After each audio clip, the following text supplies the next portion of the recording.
یہ کہ رسول گرامی اسلام کس سال میں، کس مہینے میں اور کس دن میں ان کی ولادت ہوئی۔ اچھا، جتنے بھی سیرت پیغمبر لکھنے والے مورخین ہیں اور سیرہ نویسان ہیں، وہ اس بات پہ متفق ہیں کہ رسول گرامی اسلام کی جو ولادت ہے فرسٹ عام الفیل میں ہوئی ہے، سیکنڈ 570 میں ہوئی ہے، 570 عیسوی میں، یہی جو آج کل 2024 چل رہا ہے اور اس میں ہوئی ہے۔ آگے چل کے دن کا ہم آگے طے کرتے ہیں۔ عام الفیل سمجھتے ہیں کہ عام الفیل کیا ہے؟ ہم بتا چکے ہیں عام الفیل نا، ہاتھیوں والا سال کہ جب ابرہا نے کعبہ پہ ہاتھیوں کے اوپر چڑھ کر حملہ کیا تھا۔ تو میں نے بتایا تھا کہ عربوں کے ہاں کوئی کیلنڈر نہ تھا، اس لیے وہ کیا کرتے تھے، وہ کوئی بھی واقعہ جو ایک منفرد قسم کا واقعہ ہوتا تھا، انہونا واقعہ ہوتا تھا کہ پہلے کبھی نہ اس نے اس طرح کا واقعہ ہوا ہو، یا بڑا کوئی عجیب قسم کا واقعہ ہوا ہو، کوئی طوفان اتنا بڑا آیا ہو کہ جس میں سینکڑوں کی تعداد، ہزاروں کی تعداد میں لوگ مر، کوئی جنگ اتنی بڑی ہوئی ہو کہ جس میں بہت بڑا نقصان ہوا ہو، کوئی بارش اتنی بڑی ہوئی ہو کہ، تو اس کو پھر وہ کیلنڈر بنا لیتے تھے۔ اس واقعے کو کیا کرتے تھے، وہ کیلنڈر بنا لیتے تھے اور پھر کہتے تھے کہ ہاں وہ جس سال مثلاً ہاتھیوں والوں نے حملہ کیا تھا اس سے مثلاً 5 سال پہلے، یا اس سے 5 سال بعد، یا اس سے 10 سال پہلے، یا اس سے، یعنی وہ کیلنڈر ان کے ہاں کنسیڈر ہوتا تھا۔ یکم عام الفیل 570، ہاں، نہ فقط عام الفیل، عام الفیل در عام الفیل 570، 570 یہی ابھی جو کیا چل رہا ہے، 2024 چل رہا ہے۔ اچھا، اور حضرت کی جو شہادت ہے وہ کب ہے، 632 عیسوی میں، کہ جو ابھی 2024 چل رہا ہے۔ اس لیے جب 63 یا 62 سالہ زندگی کو ہم مانتے ہیں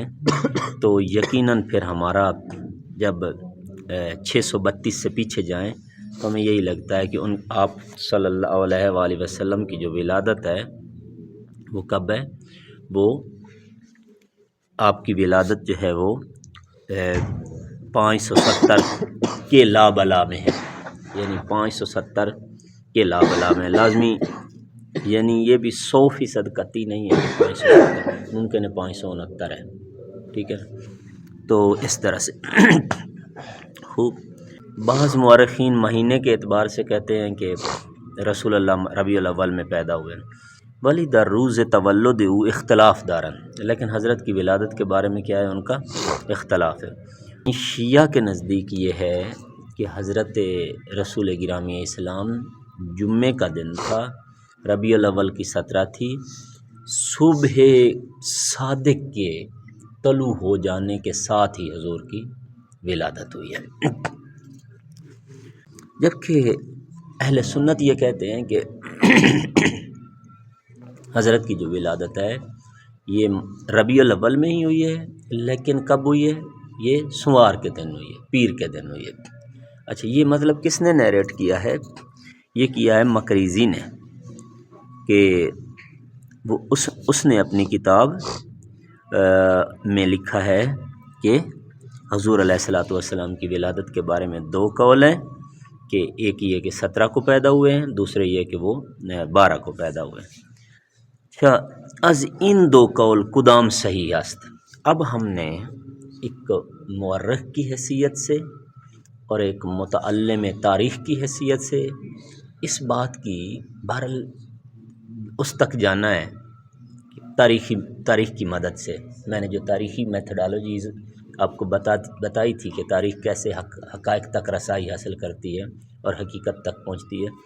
ان کو ہم نے بروئے کار لاتے ہوئے یہ ثابت کرنا ہے کہ ان 2 کو اقوال میں سے کون سا قول جو ہے وہ حقیقت کے زیادہ نزدیک ہے۔ تو بسیار جائی تأسف است کہ روز میلاد و وفات رہبر عالی قدر اسلام بلکہ ولادت ہا و وفات ہائی بیشتر پیشوایان مذہبی ما بطور تحقیق معین نیست۔ یعنی یہ شرم کا مقام نہیں ہے کہ ایک قوم جو 1450 سال سے ایک شخص کا کلمہ پڑھتی ہے اور اس کو کائنات کا عظیم ترین انسان مانتی ہے،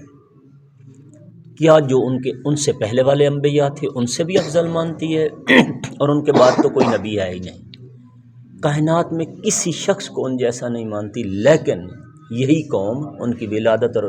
ان کی وفات یا شہادت کے بارے میں آج تک ڈاؤٹ میں ہے، آج تک شک میں ہے۔ یعنی شرم کا مقام نہیں، مقام تأسف ہے،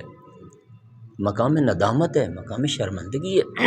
یہ قوم آج تک کیوں اپنے رہبر کے بارے میں تحقیق نہیں کر سکی کہ واقعاً ان کا یہ دن تھا ولادت کا؟ آج تک کیوں یہ مثلاً اتنی بھولی بنی ہوئی ہے؟ خوب این ابهام سبب شده که بسیاری از روزهای جشن و سوگواری ما از نظر تاریخ قطعی نباشد۔ اچھا، اسی طرح سے کیا ہوا تھا، جس طرح پیغمبر کی ولادت و شہادت میں ابہام، اسی طرح اور بھی بہت سارے پیشواؤں کی ولادت و شہادت میں کیا ہے، ابہام ہے۔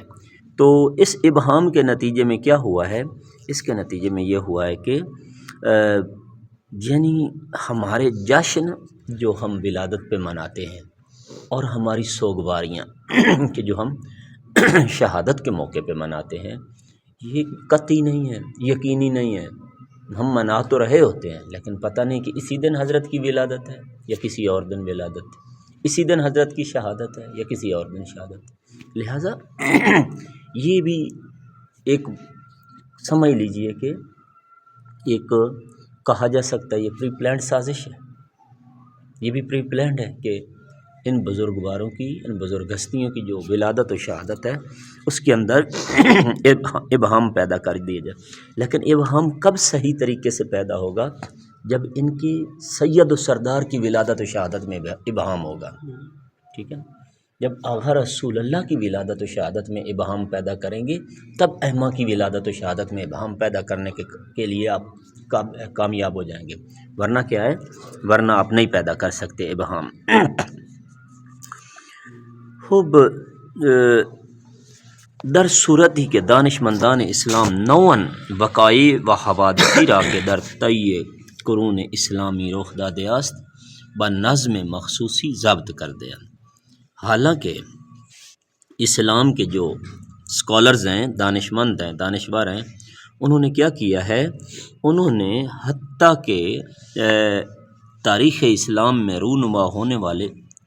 ایک ایک واقعے کو اس کے ٹائم کے ساتھ، اس کے وقت کے ساتھ قلم بند کیا ہے، لیکن بانی اسلام کی ولادت و شہادت کو وہ آج تک مشخص کرنے میں ناکام رہے ہیں۔ البتہ ان کی زندگی کے واقعات تو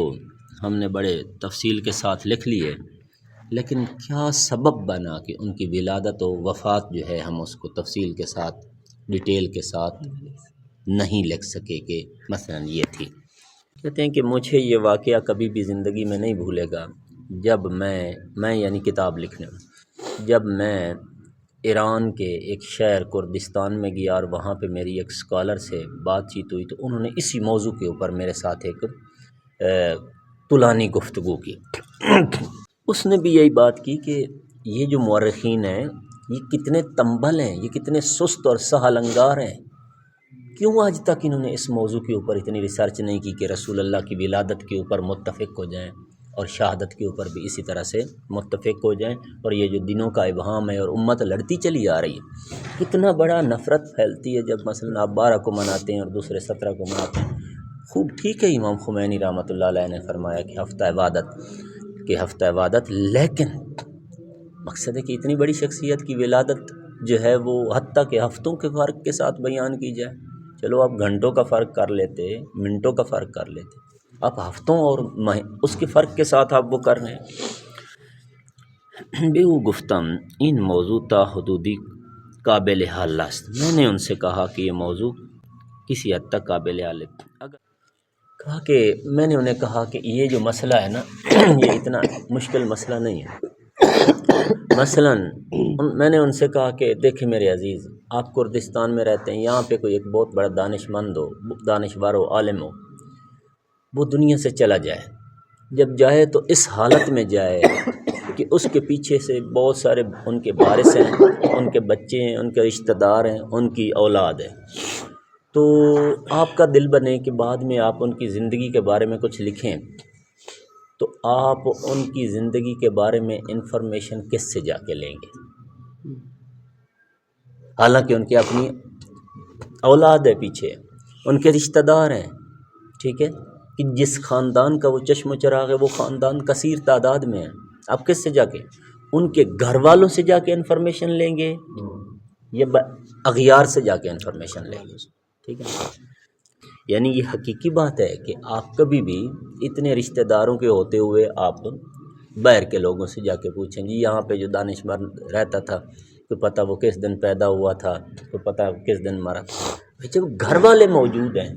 عقل کا تقاضا یہ ہے، دانائی کا تقاضا ہے، جب گھر والے موجود ہیں اب کیوں باہر دوسروں کے دروازے پہ جاتے ہیں؟ رسول گرامی اسلام ازمیان مردوں میں رافت وفا میل و فرزندانی از خود بے یاد گزاری، کہا کہ رسول اللہ دنیا سے گئے اور اپنے بعد اپنے رشتہ داروں کو، اولاد کو چھوڑ کر گئے، بستگان و کسانیان حضرت می گویند، حضرت کے رشتہ دار فرماتے ہیں اگر رسول خدا پدرے، بس اگر یہ قانون آپ قبول کرتے ہیں تو حضور علیہ السلام جب دنیا سے گئے ہیں اتنے آگاہ اور بصیر اولاد اپنی دنیا کو دے کے گئے ہیں، اور حسنین کریمین جیسی ہے، حسنین شریفین جیسی اولاد دے کے گئے ہیں، زہرا جیسی اولاد دے کے گئے ہیں، علی جیسا داماد دے کے گئے ہیں، تو ان پاک اور بزرگ ہستیوں نے ہمیں بتایا ہے کہ ہمیں ذرہ برابر اس بات میں کوئی شک نہیں کہ ہمارے جد بزرگوار آغا رسول اللہ صلی اللہ علیہ وآلہ وسلم کس دن میں پیدا ہوئے ہیں اور کس وقت میں پیدا ہوئے ہیں، لہٰذا ہمیں ادھر ادھر دیکھنے کی ضرورت نہیں، دنیا باہر کے لوگ کچھ کہتے ہیں، ہم نے وہی ماننا ہے جو جناب زہرا نے بتایا ہے، جو حسنین نے بتایا، مگر ممکن ہے کہ حسنین دنیا کے مسئلے حل کریں، جناب زہرا دنیا کے مسائل عالمہ غیر معلمہ ہو اور ان کو اپنے بابا کی ولادت کا پتہ نہ ہو، ٹھیک ہے، مسئلہ یہ ہے کہ جو جناب زہرا بتاتی ہیں اس کو متنازع بنانے کی کوشش کی جاتی ہے، مسئلہ یہ ہے ولادت پیغمبر کے بارے میں جو حسنین کریمین جو امیر المومنین بتاتے ہیں وہ نہیں ماننا، ہم نے اس کو متنازع قرار دینا، اگر ان کی یہ بات مان لی پھر ہم تو مقصد ہے کہ ان کو معصوم مانیں گے، اگر ہم نے ان کو معصوم مانا پھر ہمیں یہ ماننا پڑے گا کہ پیغمبر کے بعد حق کی حکومت علی کا تھا، دیکھیں نا کڑیاں کہاں تک جا کے ملتی ہیں، لہٰذا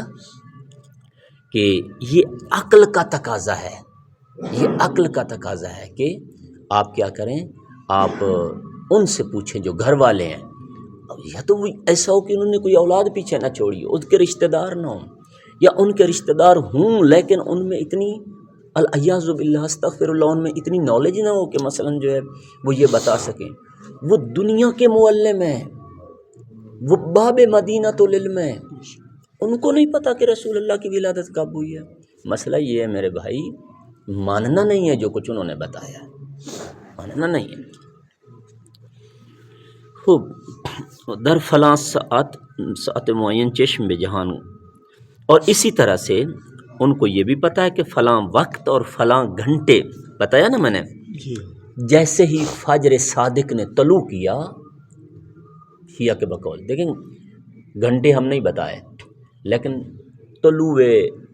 صبح صادق کب ہوتی ہے آج تک بچے کو پتہ ہے، طلوع، اس سے پہلے ایک صبح کاذب ہوتی ہے، ایک صبح کاذب کے فوراً بعد صبح صادق ہوتی ہے، مولا فرماتے ہیں کہ حضور جب جمعے کے دن پیدا ہوئے تو صبح صادق کب، جیسے ہی صبح صادق ہوئی اسی وقت حضرت کی ولادت ہوئی،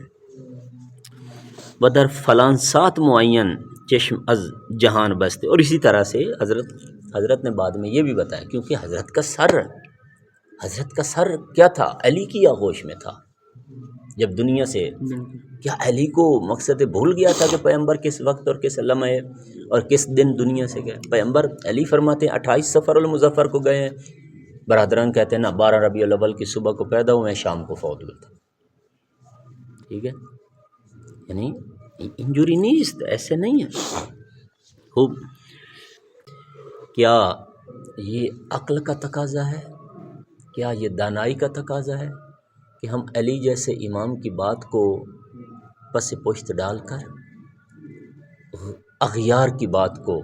جو ہے وہ مورد توجہ قرار دیں اور یہ کہیں کہ جی نا فلاں جو ہے وہ یہ کہتا ہے اور فلاں یہ کہتا ہے. تو کہا کہ میں نے بہرحال یہ کہا کہ یہ مسئلہ حل شدہ ہے، اس کو جان بوجھ کر متنازع بنایا. تو آج کے لیے اتنا کافی ہے.